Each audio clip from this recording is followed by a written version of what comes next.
¿Qué haces, Leandro? ¿Cómo andás? Bien, bien, ¿cómo anda eso? Bien, por suerte, bien, bien. Me alegro. También voy a sumar a la conversación a Patricio Lons, que es historiador. Patricio, bienvenido. Leandro Reno te saluda. Leandro, Gabriel, mucho gusto en conocerlos a los dos. Un placer, un placer. Bueno, entiendan mi voz porque estoy seriamente afectado por una gripe, como la mayor parte de la gente que está en Capital y el GBA, que hay un lío bárbaro con esto. Pero bueno, acá estamos tratando de sobrellevar. Se te escucha bien. Bueno, perfecto. Estamos dando todo, es viernes aparte. Slavinsky me conoce un poco más. Esto es como cuando llega el minuto 80 y vos tenés que decís es el último pique. Ya está, jugátela, si nos desgarramos ahí, nos desgarramos, total, mañana es sábado. Bueno, Igualmente, pará, te aclaro sí, algo. Se toma chocolate el 25 de mayo, no té con leche. era un chocolate, tenés razón. Yo dije que los militares estaban Chocolate. tomando... Bueno, La tradición es tomar chocolate. quizás el ajuste nos lleva mañana a tomar un mate cocido en vez de un chocolate. Es una Eso puede ser. puede ser también. Bueno, a ver, vamos por partes. Primero, Yo estoy acá con 40 grados, ¿a discúlpame, dónde tengo estás, 40 perdón? grados ¿A acá. dónde estás? En este momento en Guadalajara, Ah, bueno, 40 grados, mira vos. Era un dato que 3 horas menos. nos quería hacer desear. Mañana va a ser 2 grados acá, Slavinsky, te quiero decir eso. Y yo voy a disfrutar de mis 40 grados mañana. Muy bien, me parece bárbaro. Vamos para allá. Yo acabo de volver, mira, Sí, te cuento algo que viene en medio del tema. bueno, Se hizo un congreso de reunificación de la hispanidad en Cartagena de Indias y yo fui parte de la delegación argentina y la mayor cantidad de premios se los llevó el equipo argentino en cuanto a mira, ponencia. Así que mira, acá tengo algunos que me han quedado acá en casa, discusión donde lo colgamos, ¿no? mira. Yo quedo colgado en el living y dice, no, guárdatelo en tu estudio. ¿Qué Bueno, tenés? Ya que estamos en cuestiones de color, ¿qué tenés en el fondo? la imagen de Pedro Urdaneta, que es el que descubre el tornaviaje. El mayor mérito Espera, de espera, ¿qué es el España, tornaviaje? ahí está, es la vuelta. Los buques fueron buscando rutas para encontrar y dar la vuelta al mundo. Es decir, Colón logra llegar a algún lugar del cual no estaba seguro si era un continente nuevo o si había llegado a Oriente. Claro. Cuando se descubren, porque Balboa descubre que hay un océano del otro lado, dijeron, bueno, hay que pegarle la vuelta. ¿Por dónde? Y Magallanes se lanza a dar la vuelta al mundo. El tema de los viajes era ir, pero ¿cómo volver? Y Claro, España es la primera que desarrolla la técnica del tornaviaje, es decir, tengo que ir, acordate que no era a motor, era a vela y a claro, corriente marina. claro, Si vos no enganchabas la corriente marina, no llegás a ningún lado. Entonces, claro. descubrieron las corrientes para llegar a América, pero había que descubrir las corrientes para volver. Después de lo que hoy es México, que en aquel momento se llama Nueva España, descubren la corriente para llegar a Filipinas. Claro. Te aclaro que eran superhombres esos tipos, porque Y largarse sí, ahí, como dice el himno de España, dice, sobre el azul del mar el caminar del sol. El himno de España, esa letra, nos incluye a los americanos, porque el caminar del sol es donde estamos nosotros, o sea, claro. occidente, Ujú. oxídere, donde muere el sol.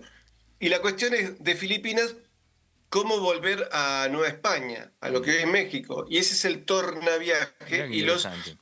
Bueno, españoles estuvieron 2 siglos adelantados en materia de navegación a todos los pueblos del es mundo. bueno saberlo. Ahora voy a ir con Slavinsky, pero aprovechando que estás hablando, Patricio, el presidente en el video que veíamos recién de invitación dice, bueno, vamos a celebrar juntos la libertad, que es un concepto que cruza toda su gestión, lo aplica hasta acá, va a comprar la verdulería y dice compremos con libertad dos zapallitos.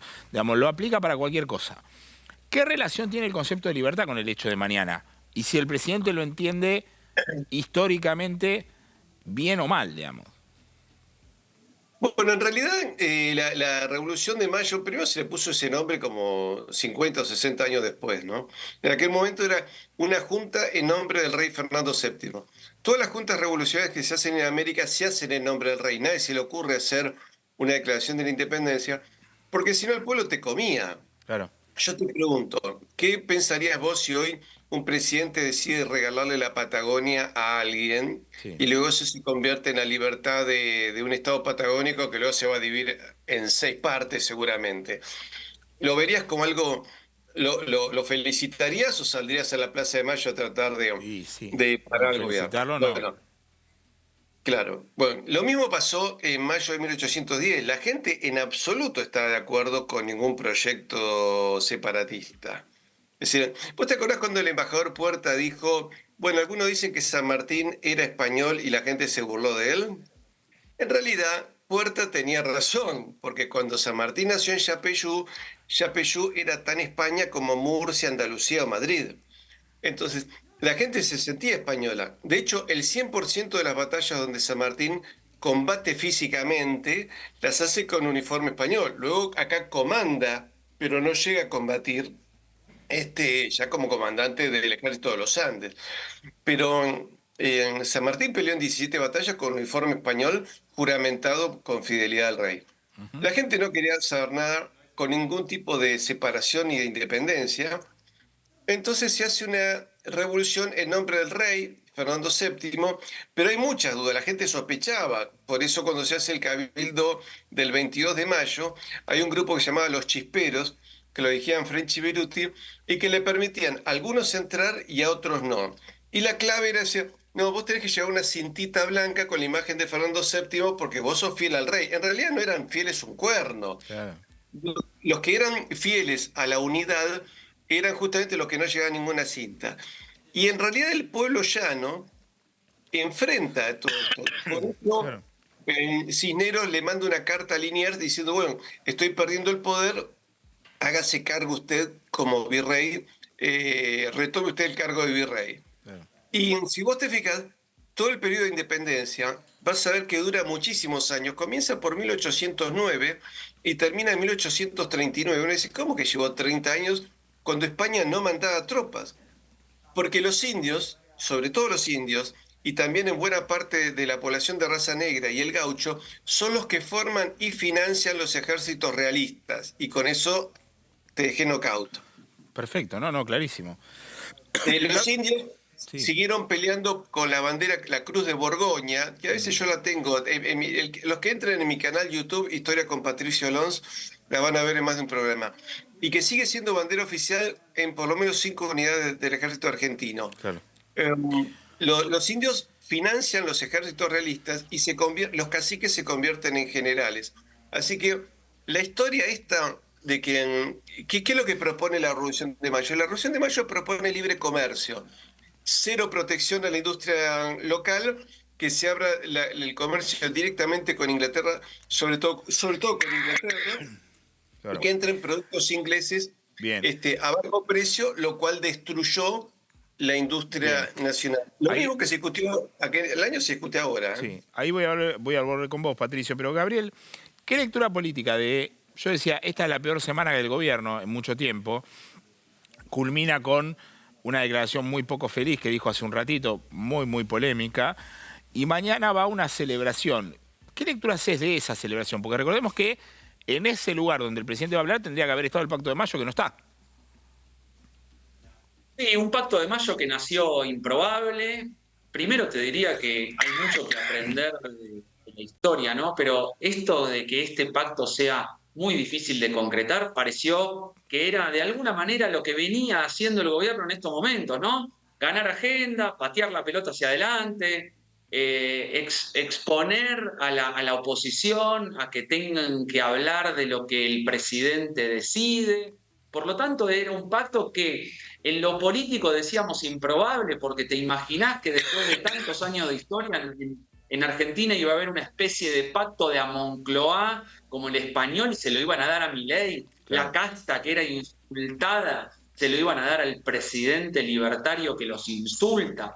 Digamos, parecía raro en su momento, pero también era leído como esa lógica de que Milei tenía que triunfar, imponer por sobre todo la agenda política del momento, ganar tiempo y sobre todo me tomo un concepto que acaba de decir nuestro amigo historiador que me parece que es muy potente y que aplica a nuestros días, ¿no? Esto de cambiar el rumbo, pero en este caso que no haya retorno, que no haya una ruta de navegación para poder salir del ideal liberal libertario, del cambio rotundo que propone a partir del DNU Milei, con la intención de la ley y jugando todo el tiempo con medidas distractivas. En este contexto uno podría decir, bueno, parece que el Pacto de Mayo también era una lógica de ganar agenda y en la agenda política, ¿no? Entonces digo, cambiar el rumbo 180 grados, totalmente diferente, cambio rotundo, demanda ciudadana Claro. y sobre todas las cosas, perder los mapas de retorno, Claro. para que no haya ninguna posibilidad de que este cambio de paradigma, cambio cultural, tenga de alguna manera una vuelta atrás. Igual, Gabriel, a ver, si uno ata cabos, yo el otro día destacaba que más allá de que le guste o no el gobierno de Milei alguno, ha creado una liturgia, digamos, tiene como una especie de movimiento. Yo decía, bueno, hoy si Macri convoca una reunión así, no va ni la familia. Digamos, le costaría mucho juntar gente. Y sin embargo, él tiene un grupo de fanáticos muy importante que le permite hacer este tipo de cosas, digamos, algo de proselitismo. Es hábil para eso. Sí, es hábil y me parece que tiene un posicionamiento muy firme y decidido, y eso marca una gran decisión, una gran diferencia con otros dirigentes. O sea, hoy y hace mucho tiempo, lo venimos hablando, Leandro, esta capacidad, esta firmeza, esta convicción política, sin tanto cálculo de qué me conviene, qué no me conviene, me parece que le rindió sus frutos, le rindió en la elección, en la campaña, y le está rindiendo como presidente. Dice, nosotros somos ideal, liberal, libertario, creemos que somos disruptivos, diferentes, provocadores, no le tememos a las respuestas, digamos, conflictivas, como la que vos pusiste recién en el aire. Me parece que esa falta de temor y esa decisión de ir hacia adelante a los tumbos, sin tanto cálculo, sin esperar una respuesta de a ver quién lo acompaña, le rinde sus frutos, domina la agenda. Paréntesis. Sí. La oposición tampoco tiene mucho orden como para está haciendo mucho confrontar como o cambiar el democrático, esquema, claro. ¿no? Estamos de acuerdo. Entonces, Sí. digo, ante la nada, yo creo que tiene un buen diagnóstico en ese sentido. El diagnóstico inicial es muy bueno, el del presidente Milei, y el de su gobierno, que es: no vamos a tener oposición, no se van a poder ordenar para detenernos. También nos va a ser difícil en la fragmentación avanzar. Avancemos a los tumbos y después vemos qué negociamos. Por eso lanzamos igual, la ley ómnibus con 1000 artículos y ahora una de 200 y tampoco pasa. La realidad se va a imponer de todas maneras ante el discurso. En un ratito vamos a estar hablando con productores, con vendedores que la están pasando bastante mal, digamos. Después la realidad va sobre el relato tuyo. No hay duda, pero vos no te olvides de que el presidente está basando hoy su poder, su capacidad, su agenda en alta exposición, polarización, una agenda marcada. Por ahora, la explicación del cambio de rumbo de modo constante, del otro lado nada. Este que opera por el DNU siente comodidad en esa lógica. La verdad es que el presidente se siente tranquilo porque no lo están confrontando. Y de alguna manera decide, digamos, no consiguen, él no consigue colar dentro del sistema, pero tampoco tiene una oposición, es pragmático en ese sentido. Y la provocación lo preserva, lo exhibe como diferente, insulta y cambia el eje, no avala las preguntas que se le hacen, la oposición es atacada constantemente, entonces se está defendiendo. Es la lógica de hoy, es la lógica de ganar tiempo, es distractiva, es de buscar la desviación. Pero mientras tanto, según yo creo, su diagnóstico, se ordenan las cuestiones macro, el país gira hacia un liberal sin retorno y sin mapas que lo lleven de vuelta a lo que era antes, y de ahí avanzar con más fortaleza un poco a los tumbos y sin tanto cálculo político. Y me parece que ahí estamos en este contexto. Entonces, Pacto de Mayo, bueno, no se dio, sigamos adelante. Pacto de Mayo, vienen, vamos a hacer, bueno, hagamos un acto, convoquemos a la gente, hagamos un videito disruptivo, sigamos provocando, como el 8 de marzo, el Día de la Mujer, cambiando el nombre del salón, o cambiando el CCK, Palacio de la Libertad. Provocaciones, uno diría innecesarias. Por ahora con eso camina, veremos más adelante qué es lo que pasa. Patricio, el presidente dice en las últimas horas, dobló la apuesta y dijo, él venía diciendo soy uno de los líderes más importantes del mundo, ahora directamente dice soy el más importante del mundo. Visto en perspectiva histórica, ¿ese comportamiento a qué se parece? ¿A qué otro liderazgo se parece? Bueno, no quiero hacer tanto análisis político sobre la actualidad. Sí, evidentemente se ha convertido en una figura disruptiva a nivel internacional. Yo veo en España, que manejo mucho la realidad política española, se ha convertido en una figura Creo que por el hartazgo que provocó el PSOE en España, que ha demolido toda la industria española, está demoliendo el campo, ¿cierto? Entonces, la nueva propuesta del PSOE es que los españoles terminen comiendo cucarachas e insectos, lo han dicho, no es una cosa figurada. O sea, hay que destruir el campo y pasar una dieta de grillos y cucarachas y una cosa espantosa. Entonces, evidentemente, eso termina hartando. Todo el discurso progresista termina hartando porque hay un ataque a la familia y demás. Y eso es lo que también le permite a él tener acá un piso del cual no creo que baje. Después veremos si su teoría de la B corta funciona. No, Si pero funciona, no te preguntaba por la cuestión. para que cierro. Sí. Si funciona, tiene para 4 años. Si no funciona, cae en Barrena y Ah. no sé. No, pero te todo, ¿no? preguntaba, no por el diagnóstico económico político, sino por la característica del personaje. Digamos, Hay mucho. Bueno, qué sé yo, no sé. Napoleón también tuvo una presencia así. Kennedy, una figura en su momento. De Gaulle, fueron figuras muy impactantes que en su momento marcaron el rumbo de la historia, ¿no? Konrad Adenauer, eh, incluso personas que están en las antípodas ideológicas, que yo, Stalin y Hitler, o sea, para poner todo el arco emocional, ideológico, figuras que lograron decir, bueno, pararse y decir, bueno, acá el mediocampo lo manejo yo y distribuyo la pelota para donde quiero. Eso sí, hay varios personajes. Él aparentemente, veremos si su presencia mediática en los medios lo convierte realmente en un operador internacional. Yo creo que sinceramente hoy los operadores internacionales son las cabezas de las grandes potencias que en este momento están viendo para dónde va el mundo con dos guerras muy importantes, la de Medio Oriente y la de Europa, más los conflictos muy fuertes que hay en África. Pero me parece que hoy el líder mundial debe ser Xi Jinping o Putin o Biden, ¿no es cierto? Pasa por ahí. Los líderes europeos están opacados. Realmente vos ves a Scholz o von der Leyen o el mismo Macron, 50 años atrás estarían barriendo el piso en las oficinas que hoy ocupan, no las estarían ocupando como gobernantes, ¿no es cierto? Biden mismo parece un hombre débil mentalmente. Pero entonces, bueno, en todo ese mundo, él aparece con un discurso disruptivo, capaz de decir algunas palabras fuertes, y además entra en contradicciones, ¿no? Porque va a Davos y dice algunas cosas que evidentemente a la gente de Davos, que están con la Agenda 2030, que es una agenda obviamente de dominio mundial y de pérdida de las libertades, sale en contra de eso, y obviamente eso a mucha gente es lógico que le guste un hombre que le dice no quiero una agenda mundial. Por otra parte, él cree en una apertura económica que yo no sé si no puede terminar con lo que quede de la industria argentina, ¿cierto? El 25 de mayo de 1810, lo que hace la Junta es recibir a la delegación británica que está arriba de buques de guerra, porque los mandaron 4 o 5 buques de guerra a apoyar cualquier movimiento, en realidad apoyar la apertura del comercio británico en Buenos Aires. Cisneros le dice, bueno, el 18 acaba el plazo, el 26 de mayo se tienen que ir todos.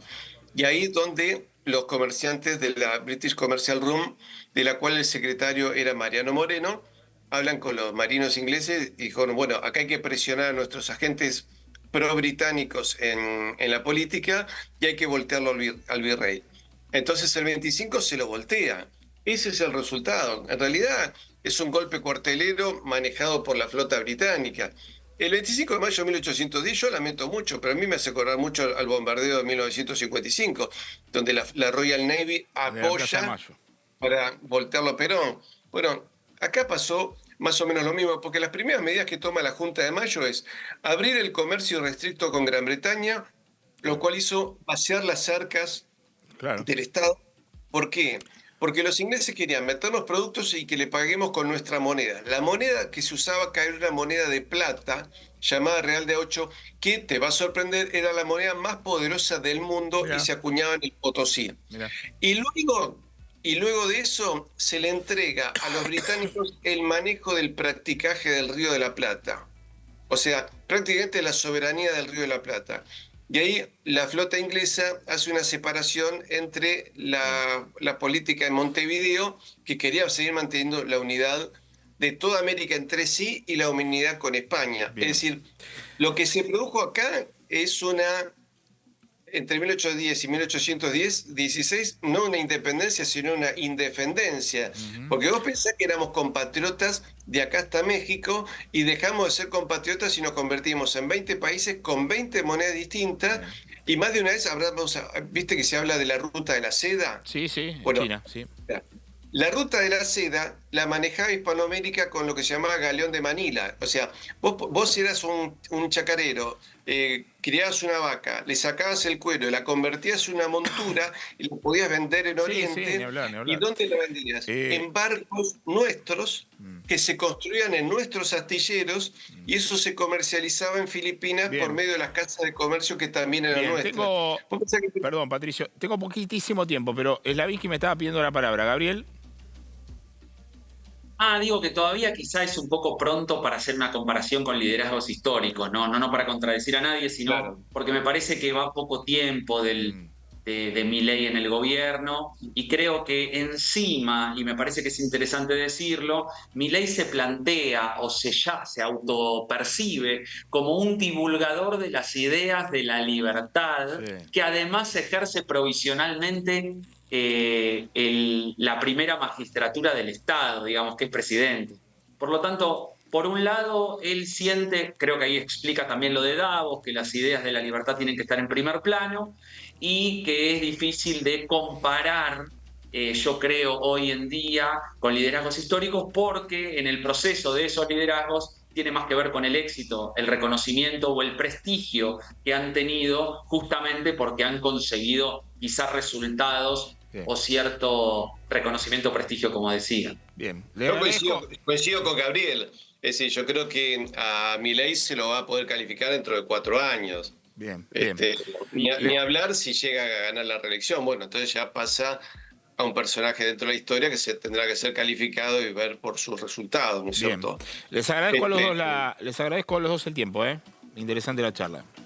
Gracias a vos, te mando saludos. un abrazo. Saludos, Leandro, y bueno, curate, recordemos un poco aquel pasado donde todo el mundo hispanoamericano fue una sola unidad y eso es importante recordarlo. Y a los que les guste la historia, que entren a mi canal YouTube, Historia con Patricio Alonso. Bien, gracias a los dos. Hasta luego.